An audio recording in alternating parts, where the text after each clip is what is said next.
So, good evening, everyone. I'm Divya Kumari from Entrepreneur Ecole Skills Development Journalism.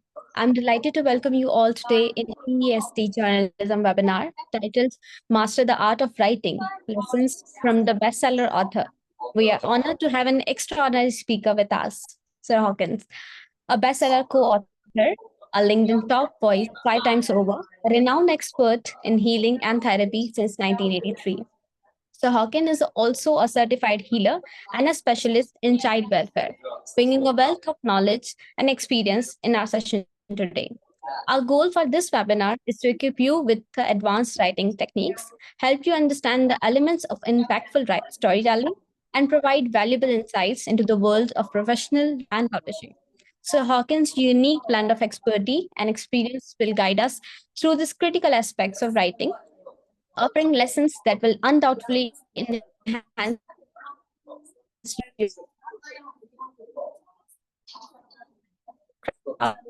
and broaden your horizons. Thank you for all having engaging in too. Please join me in welcoming Sir Hawkins. Thank you very much. Yes, thank you very much. Assalamu alaikum, God bless, namaste, and shalom. Writing, it's so important to me. It's difficult to express. You know, I started reading when I was 4 years old, and I read, I'm not sure how many books, but I do know the power of writing when you truly write what's within you, when you don't write with an agenda that is someone else's, when you have this that you burn for, this is what you want to share with the world. And that is one of the things I would like to talk about. But this is not supposed to be just a monologue. I would appreciate if you have any questions, please put them in the chat.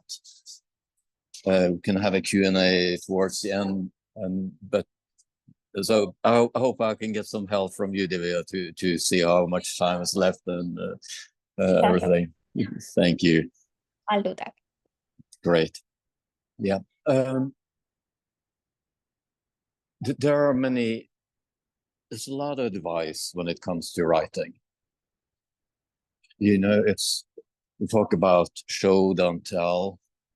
You talk about write with your heart, edit with your mind. There are so many, but the thing is, which is really important, is it's your path. You have to find your own way to write what works for you. And I have some things that are important to me, and I can share some of the things because you can be inspired by others. That is so important. You know, I have my own. Being a monk, of course, I do have some people or beings, call them what you want, who are close to my own heart, and they are my inspirations. But I can't be them. I can't write like Muhammad, prophet.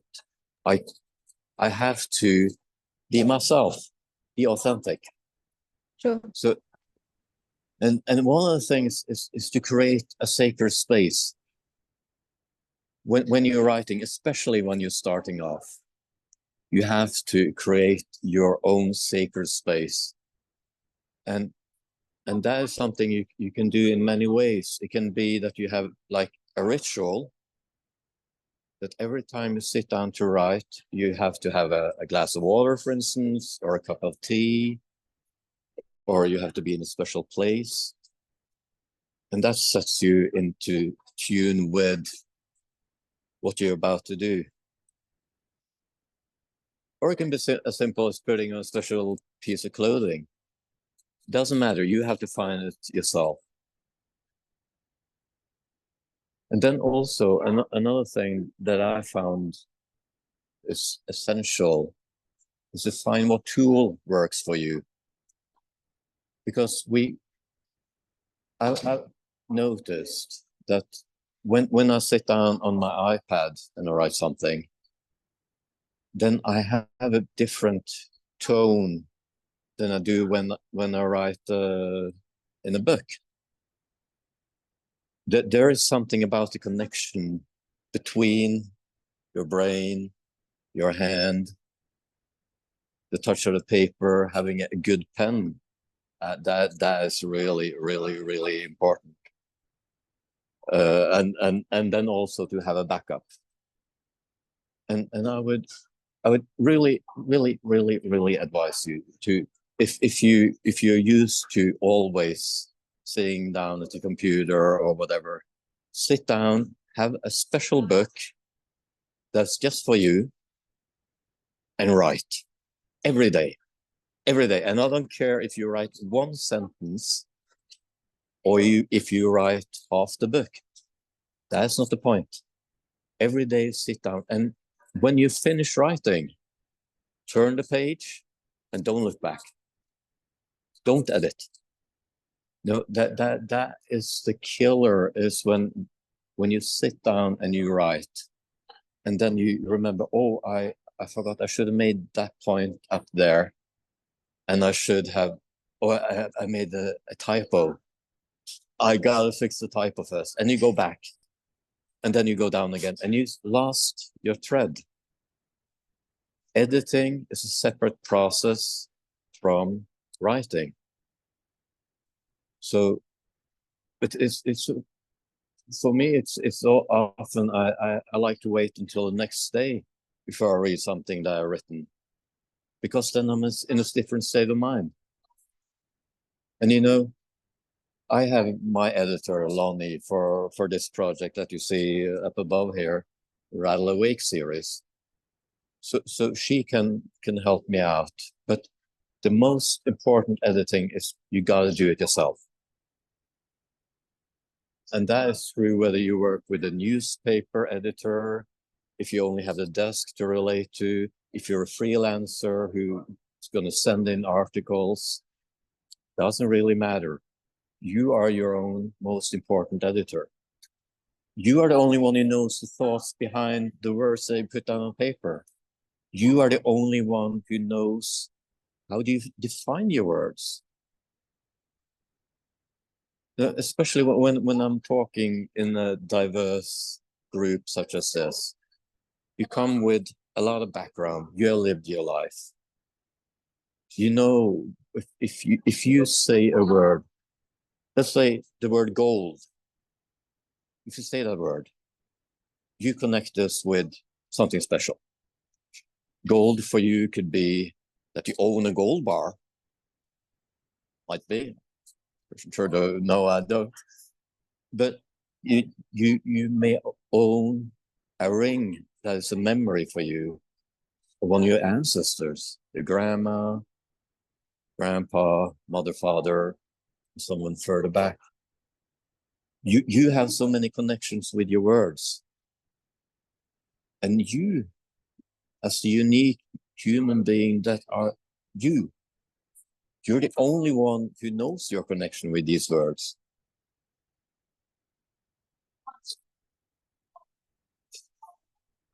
And that is so important, because it's so easy to be misunderstood when you're writing.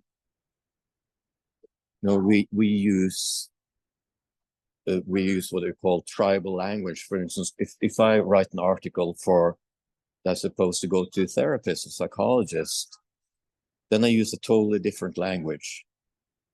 Then I talk about the schizoid affective disorder. I use terms that come from that field. But if someone who is not familiar with that lingo reads it, they may misunderstand everything I'm saying. And it's just the same when you write a general article. You don't know who is listening to you or reading your words. And it's so back a long time before you were born, Lydia. I read we have a book with like a dictionary with difficult words, and I read through that book and I learned a lot of them, and I used a lot of the words when I was talking, and then I realized nobody understands what I'm saying. Nobody really understands because I've learned so many difficult words that it's almost like I'm incapable of communicating with people, right? And this is something you gotta remember. What I like to do is I create my ideal reader. Let's say, for instance, when I wrote the chapter in the mental health edition of Rattle Awake, my ideal reader was actually my daughter, my Anna, who turned 21 yesterday. And the reason why is we have so many good discussions about psychology, about psychiatry, about the world, about philosophy. And so we are very attuned. At the same time, we don't share all the languages. I mean, she speaks Mandarin, for instance. I can't speak Mandarin at all. She's studying it at uni now. So I have to be aware of the words that I'm using, because you don't want to exclude someone. Let's say that you get an assignment as a freelancer. Go to this area and interview this person. Then what you often do is you sit down with the person at first and you connect with them. You speak with them and you hear about their life. Perhaps you share some of the questions you want to ask. And then afterwards, then you start the real interview, because you need to be on the level.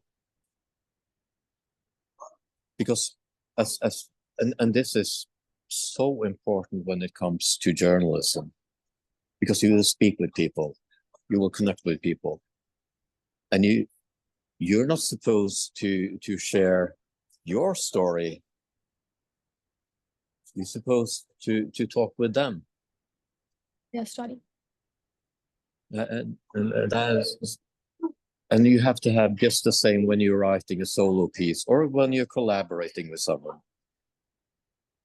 That is essential. But write a lot, and use the tools that I have. I'm sure that many.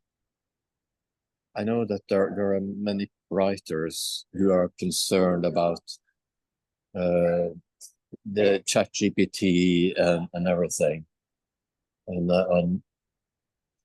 I use that as a tool. I can take when I'm writing an article or whatever. I put it into ChatGPT and I ask it, can you change the tone? Can you make it more serious? I can say, can you rewrite this text like a top-notch copyright writer would, one who's in the advertising industry? And then I read it and I get inspired, but I'll never use the text itself. I can use that for editing, because it's you who are the writer. ChatGPT and everything, perfect for doing research and everything. So now I'll talk for 15 minutes. Are there any questions?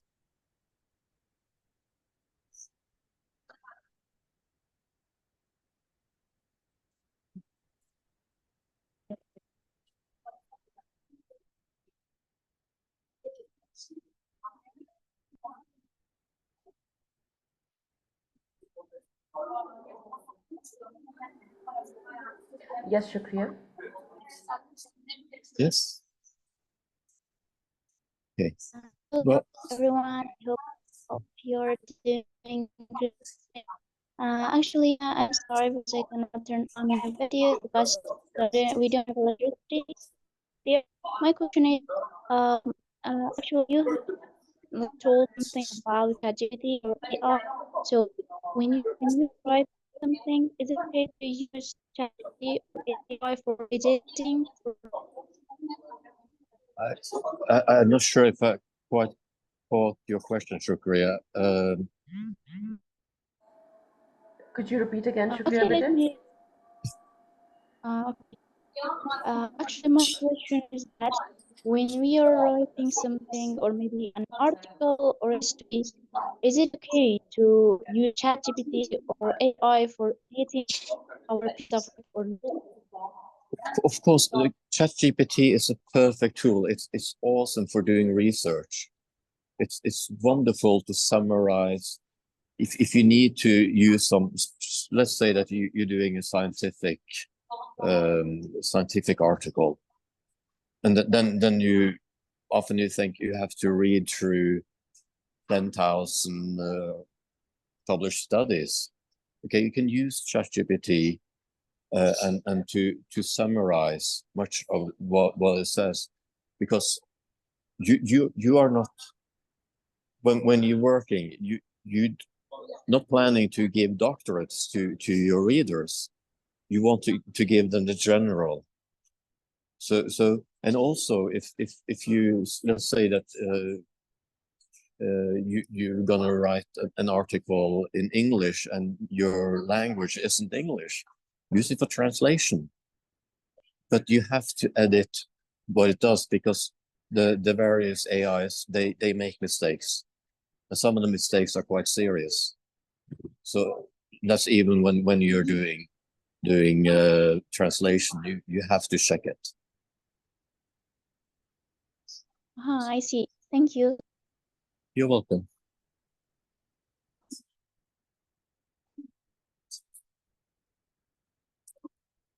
Anybody else? No, there isn't. You can go ahead.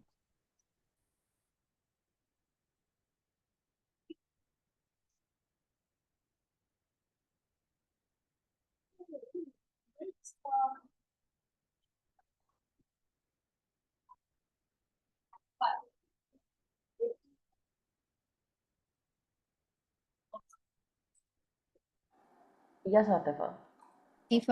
Adifa, you can go ahead with your question if you have Okay, one. sir, what strategies do you recommend for a daily writing habit, like how to practice regularly, what books to read to improve our writing, especially non-fiction writing? And some says that read good reads and just keep writing. What kinds of reads do you think are good reads beside the books that you recommend? Oh yeah.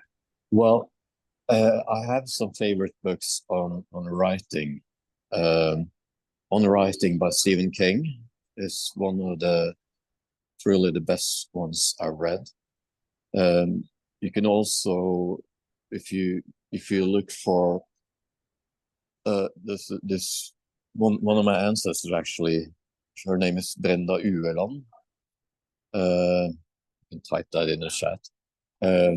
She also had a beautiful book about writing.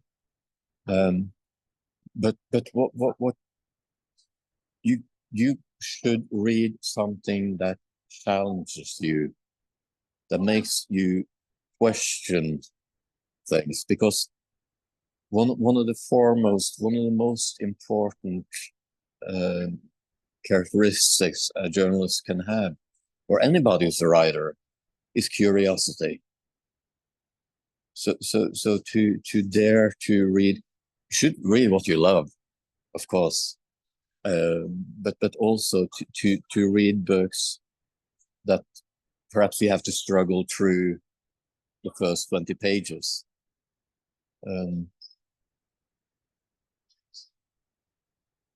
Yeah, and to, I would actually advise you to use ChatGPT for this. You can make a prompt saying, my favorite books are this, this, this, and that, in whatever field it is. Can you recommend more books in the similar vein? I would, of course, recommend that you check out the Rattle Awake series, because what is special about anthology books is that they present in very short form, one chapter. They tell the story of one individual, one single instance from their life. So that is a very good, my experience is it's much easier to write something that's long than to write something that's short. It's just like one of the most challenging things I've ever written is the Japanese form of poetry, where you have a 575 syllables to use, if I remember correctly. So, but balance your reading. That is important, because there is a huge difference between reading something that touches your heart and your soul, and something that ignites your cognitives.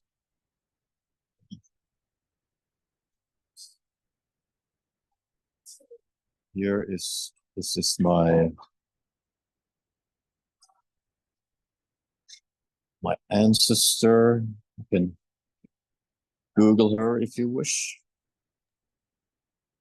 Yes, I'm not sure if did I answer your question, Latifa?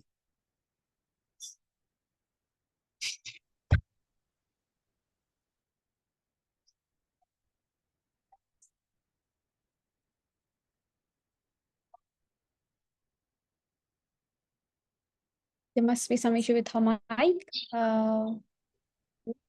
Atifa, if you get your answer, it's great. If not, you can again ask. So we have some next questions here. So Anila is asking, how has your experience as a healer and a child welfare specialist shaped your writing style? Oh, that is a good question. Well, healing and working with children and youths is very similar to writing. When I work with healing, I need to connect with the client. I need to connect on a different level. When I work with kids, I need to be on their level. When I'm writing, I need to connect with what's within me that I want to express. It is about finding what is my truth, because truth tends to be always objective. Always subjective, sorry. Objective truth is something you find in other books, because we all have our truths. So yeah, that I think that's the strongest similarity.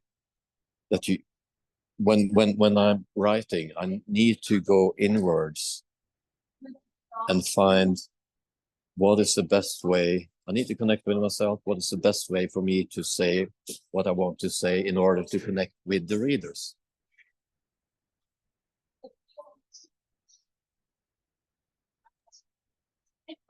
Okay, so we have one more question, sir. So Hafiza is asking, is content writing skill is helpful in the field of journalism? If yes, then how we improve both skills? Oh yes, I've written all kinds of. I used to work as a marketeer back in 1999 for 5 years. So then I wrote ads, wrote emails, went into marketing websites, and I had to fine tune how I wrote. So to for instance set up a blog where you practice your craft, and you niche down and you say that I want to write about this, and then that's where you stick. That is great practice. Yes. There's something I want to say about the content writing. I'll remember it afterwards. Yeah, no, I remember, because there are many ways to practice your craft, and I've gone through a lot of them, and one of them, which was one of the most challenging I've ever done, is to write without using the word to be in all its forms. I couldn't write I am. I couldn't, none of the forms. And try to write something without using such an important word. And then I also went on and that was also very difficult, not using I at all. Not having the personal perspective at all, to generalize all the time. And it was especially challenging because I tried to write some political stuff, and I wasn't allowed to use myself. I say that I think, I mean, that wasn't allowed. I had to find other ways to express it. And it's fun. That is the most important thing. Exercises should be fun. And then after a while, they get more and more challenging. But you should really, if it's not enjoyable, then after you try it for a while, leave it be.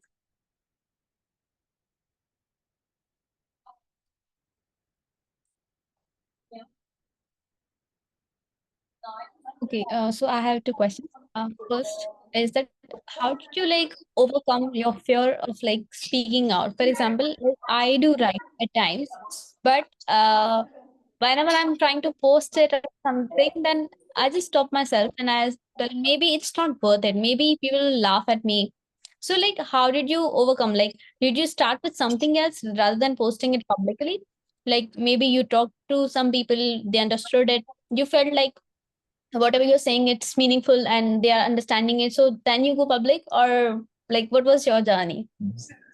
Well, I think one of the best practices I've had with exactly what you're talking about is when I released my first music album. That was back in 2018.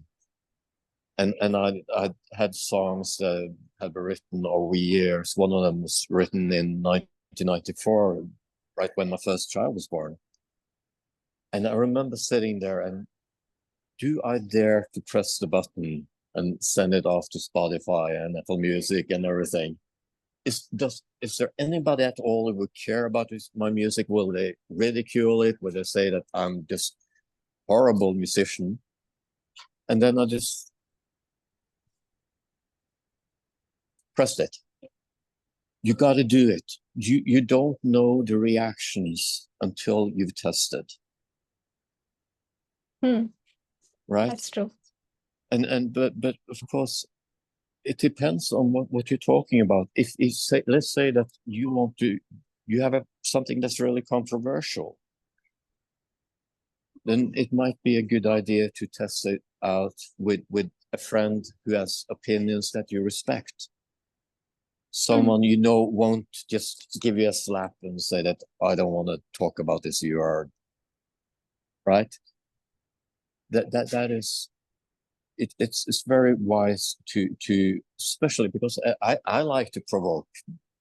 I don't want people to fall asleep when they're reading what I've written. So I can deliberately provoke, and that also goes for conversations.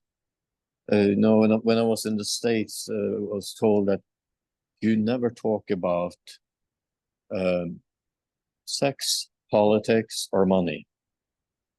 So those became my favorite topics to talk about when we met. But it wasn't like I blurted out. I didn't go like, like, oh, I'm going to talk about sex and politics and money.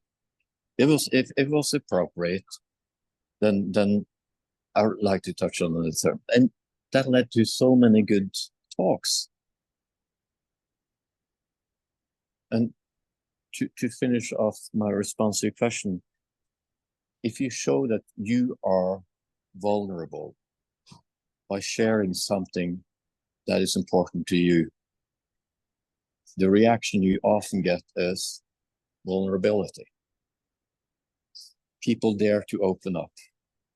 If you share something that you may have been thinking of, this is something I really I can't talk about it. I have no idea how many times I've experienced people who come to me and say that I've never talked about this with anybody, but I want to share it with you. That's because I'm okay with talking about my own issues. I can share some of my dark sides. I can share a lot of the mistakes I made. And that makes for an open discussion. Great. One more question. It's more related to like personal rather than what we are talking about. It's like, what are the practices that you suggest a person like me who's like at a young age, at 20, I'm 24 now. So like what practices should I do to keep my mental health in check? Like because there is a lot of coming from the outside world right now in my head, and there's a lot of things that I have to process, like my personal traumas, the family trauma that we get. So all this blend in, it creates a mess. Like what should I do in some particular ways that I can like try to heal myself in a better way, or be calm, be at a surface level. Like I don't want to burst out, be totally vulnerable in worse situations. So I do that. It takes practice. It takes, one thing is that to accept that this is also part of you, this is inside of you, that you can't feel wrong. It's not possible to feel wrong. Your emotional response is correct, but your emotional response can come from wrong data, wrong input. And what has worked for me is, one thing is I've done a lot of breath exercises. I've been doing pranayama breath, yogic breath, you name it, since an early age. So I found that if I notice I'm in a situation where I need to be there, then I can draw one breath and I'm calm.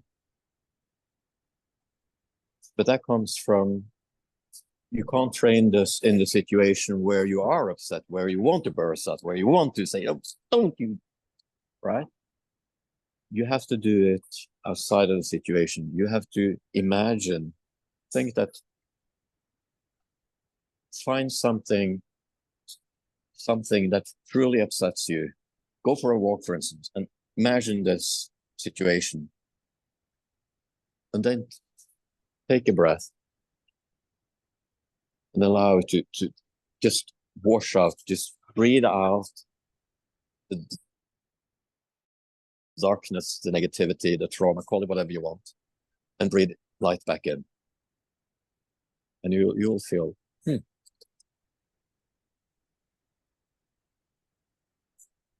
That's good. I at times practice it writing. Maybe I just take 5 minutes and just write things down, whatever it's popping on my head, and it does work.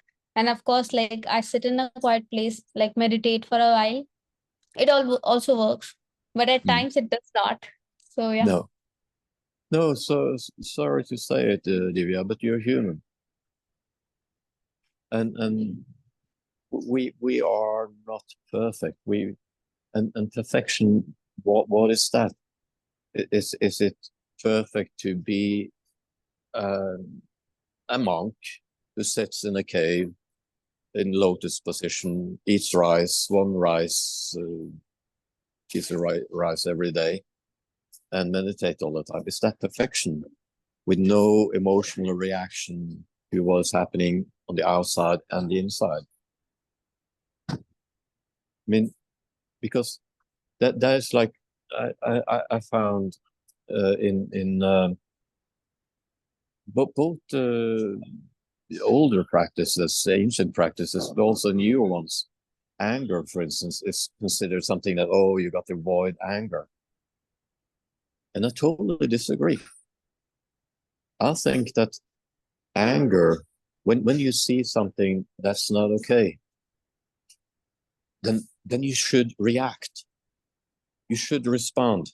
You shouldn't be an apathetic. You shouldn't go into apathy. And oh, look, there's someone who's getting beat up, and oh no, he kicked him in the head, and I'm just standing here watching. You should act. And then you need anger directed correctly, because if your response is to draw up a gun and you shoot one of them, yeah, it's not quite there. It's but to use anger as a tool to let it fire you up, whether it's if you are writing a political article about the state of the world, then you should use your anger at what's happening, your sorrow at what's happening, your joy at the good stuff that's happening. You should use it all. Yeah, that's true. So we have 2 more questions. So Anila is asking, how do you maintain authenticity in your writing while addressing sensitive topics like healing and therapy? Well, that is a constant process, and because one thing is to use to describe situations rather than preach, to include stories, because I work, I sign so many declarations of confidentiality that most of my life is like flipped. So I use, what I tend to do is I take pieces of stories from different people I worked with and put them together into something that works, but often with the same problem or challenge and outcome. Because stories, that is such a good way to illustrate, and you sense if somebody is telling a made up story or something that comes from experience, right? Yeah. So, but it's, yes, it's very, very good question, because there are when I'm talking with, let's say, a doctor, an MD, or a psychiatrist, I have to moderate myself, because some of my experiences, if the talk is write a letter to a psychiatrist, I might be diagnosed as, oh, you're schizophrenic, or you're paranoid schizophrenic, or you have whatever ideation you and so it's all about to know your audience in private communication, especially, but to dare to be open and authentic, and that is something that does take practice. And I think one of the things that one of the exercises I use also a lot is to, when I'm self-editing, I take away every word that is unnecessary. It's just like, if I should edit this video, just remove all the ahs and ums and all the words that really don't add anything to it. Because that is also part of authenticity, comes from you using your language. But some words, they don't add, they merely subtract, they tone down what you're saying. I think perhaps I want to go out and take my dog for a walk if it is sunny, and if it's like you go on this long, we have thoughts like this, but when you put them down on paper, I want to take my dog for a walk, right? Yeah. We have Wahid. Wahid, you can unmute and like ask your question. Greeting everyone. Thank you, sir, for providing such kind of information. This is so useful. And my question is a little bit related to young generation plus the online platforms that we are currently using. And the question is, how can writing be used as a tool for emotional expressions and managed among the young people, particularly in today's digital age, where mental health concerns like anxieties, depressions, and stress are increasingly prevalent? And sir, what specific writing techniques such as journaling, poetry, storytelling have you found to be most effective in helping young generation, young people, and the process and cope with difficult emotions? As we know that young generation is currently like suffering with anxieties, anger, or sadness, and how can these techniques be adapted for a generation that is increasingly comfortable with expressions themselves in online? So online platforms nowadays, like it's like a ghost for everyone nowadays. Everyone is suffering. They're not expressing their feelings through even it's not just about writing, it's overall, like in overall we can say that it's like it's true for it. Everyone knows that no one can express their feelings properly, but everyone knows that the best way is to write. Well, I have a daughter who's 21. One of the things I did, because I found this, there was this app on the Apple Store, which was like a diagram of, or it was like an emotional map, because we tend to, the younger generation, often they aren't aware of all the flavors of emotions. So they may say that I'm sad, when actuality, they are just tired, or they may be feeling a little let down by their mother, who didn't acknowledge that they had done a good job doing the dishes. Or what I found is, if you help give attention to the younger generation, if you are able to use a language that works for them, and then but you sometimes you got to provoke them, right? You can't be afraid to challenge the established narratives. You because it is it's a world that's attention span of people in general, and I'm not only talking about the younger generation, but us oldest as well.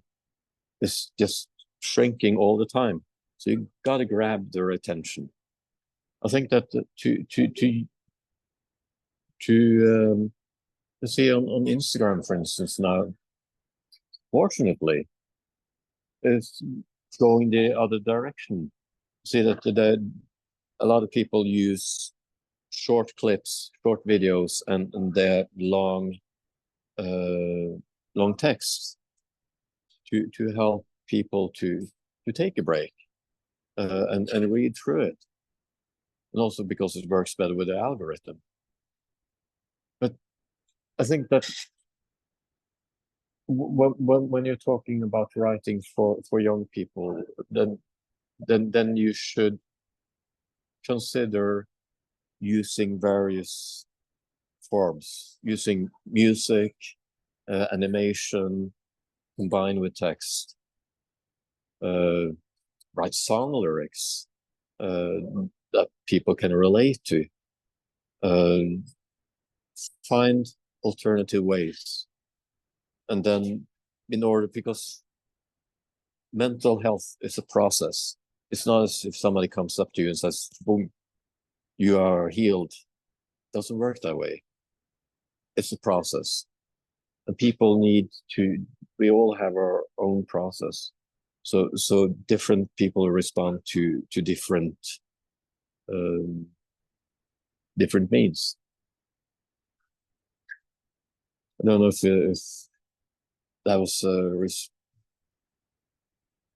good reply to your question, Wahid.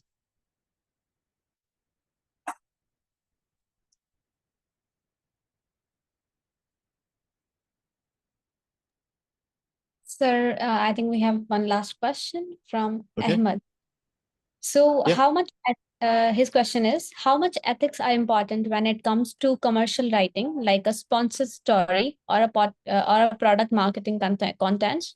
For example, when the product is legal, but some of the social fiction consider it as a potential threat to the environment or animals.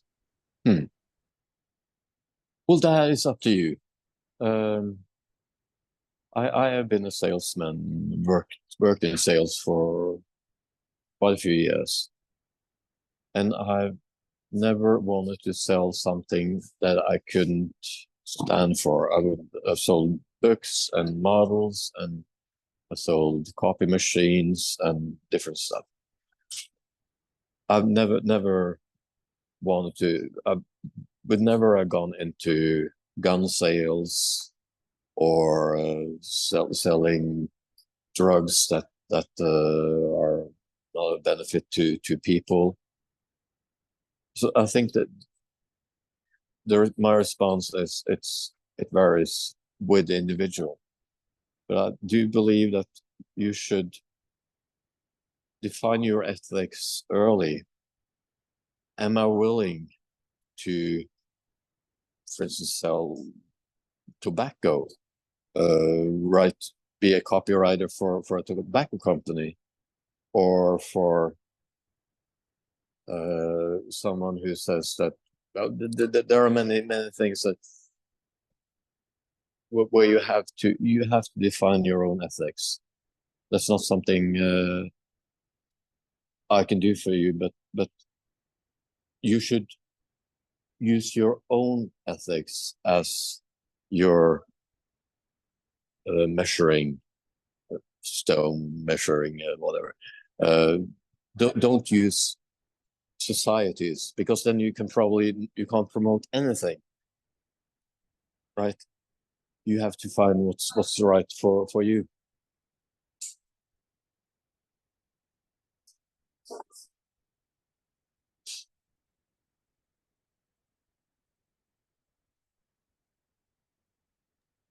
Thank you, sir. We don't have any more questions. I personally really enjoyed this conversation because it was not just one way, it was two way.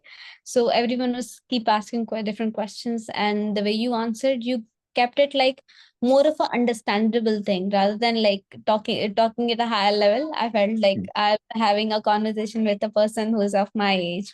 So thank you so much. We loved having you here, and we would like to listen more from you again. We would love to connect with you on LinkedIn or other platforms. Thank you. You're Over to you, welcome. ma'am. It's a pleasure to be here. Thank you, ma'am. Over to you, ma'am. We have Sally. Sally, do you have some question or feedback? You're raising your hand. Yes, ma'am. Yes, please. Can you hear me? Yes, Yes, sir. How are you, sir? I'm good, thank you. How are you? I really appreciate the knowledge that you are giving us now. It's quite very interesting and very educative. Yeah, I would like to ask one question. Mm. How would you advise a person who's an upcoming uh, journalist like me on how to like finding your strength in what you can write about, and how you also uh, bring in your knowledge in what you're doing? How do you gather your courage? Like Divya said earlier, that there are times when I feel like I can write something, can I put it there? And then I just bring down myself and say, no, maybe they're Mm. not going to like it, or you know, how Mm. what advice would you give to a person like me who would want to? Yes, sir. I yeah, I would advise you to set up a plan. I would advise you to you can, for instance, start with make a blog or one of the services, create posts. Start with something simple, and but you need to connect with your passion. When you're writing something, you need to connect with your heart. What is really important to you, Sally? What what ignites you? That's what you got to find, because then that helps as being a push to in order to get it out there. Um, and you know, we often say that we can take responsibility for our own reactions, but we can't take responsibility or know the reactions of others. So why are you limiting yourself? Why should you let fear stop you from showing your talent?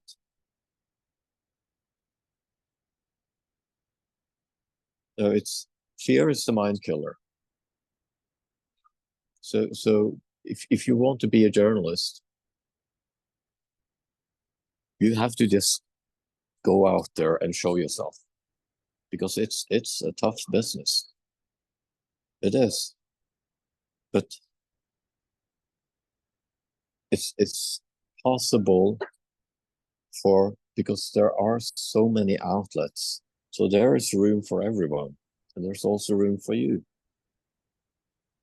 But then you got to just step over your fears and say that, okay, yeah, this scares me. Like I'm gonna send this off to an editor or whatever. And it's just like said to Divya, you can practice. You can start by sending it to friends and ask for their opinion. And then so you gradually, you practice getting out there. And then you can, after a while, you see that, okay, I can send it to someone who's, who I don't know. Is that any helpful at all? Really, thank you so much, sir. I really got my answers, and I'm really grateful for that. Thank you. Yes. Thank you for the question. All right. Brother Håkon, I have some help from you. I need that. Is that, it's been years that I'm trying to bring in sort of help in a way that every individual should believe in themselves. But in Mm. a journey, you as a mentor tell me that I sometimes find that individuals, they promise to commit to do something, but they get overwhelmed so much with a lot of different responsibility that they lose the track. So Mm. help me to guide them towards persistency and consistency towards what they're aiming to bring in quality in their life. I Mm. know not everybody, follow the flow, but for the greater impact, how we as an individual can bring in persistency and consistency, what we aim to do, especially bringing change and quality of life. Mm. Wow, that's a huge question, Ryan.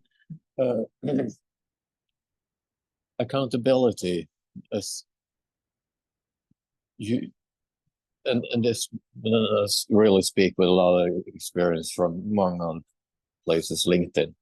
I have no idea how many times someone has said, "I'm going to do this," and it didn't happen. And I know that I've also have done the same because sometimes life gets busy. I think it is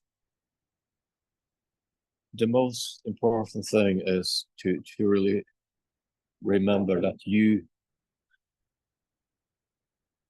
are the one who needs to connect with people in a way that they understand that it's life is transactional. You scratch my back, I scratch your back, right? And sometimes it involves money and sometimes it doesn't. But if you continuously go out and you help others, and then I've seen that often it's a situation where you feel that you're giving too much turns around and you start getting help. So I think that is one of the keys. Continue just but don't be too broad. Don't think that I'm going to save the world tomorrow. Then you have an issue because there's a lot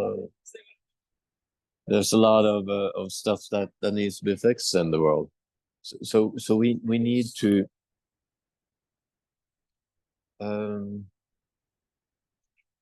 be selective. That's my point. Was that all? And